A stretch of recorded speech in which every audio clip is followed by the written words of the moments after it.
উফ! আজকে সকাল থেকে মনটা এত বেশি পরিমাণে খারাপ হয়ে গিয়েছে আমার এই ওমান প্রবাসী ভাইয়ের ঘটনাটি দেখে মাঝে মাঝে মনের ভিতরে প্রশ্ন করি, যদি আমি আল্লাহর সাথে একটু কথা বলতে পারতাম তাহলে হয়তোবা আল্লাহ পাককে জিজ্ঞাসা করতাম যে আমার এই ওমান প্রবাসী ভাইয়ের ফ্যামিলির সাথে কেন এমনটা হয়ে গেল।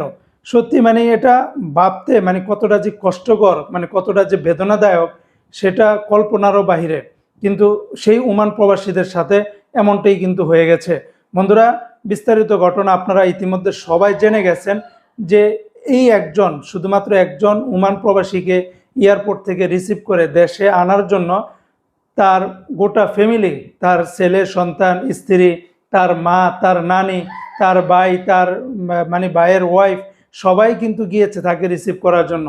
কিন্তু দুঃখবশত আমাদের বাংলাদেশের প্রেক্ষাপটে যে সমস্ত ড্রাইভাররা বিশেষ করে হাইস বা প্রাইভেট কারগুলো চালায় এই রাত্রেবেলা টিপে, তারা অধিকাংশগুলোই অর্গুমা থাকে, না হয় তারা অসচেতন থাকে, যার ফলে বিভিন্ন সময় আমরা এই সমস্ত দুর্ঘটনাগুলি দেখতে মানে পাই।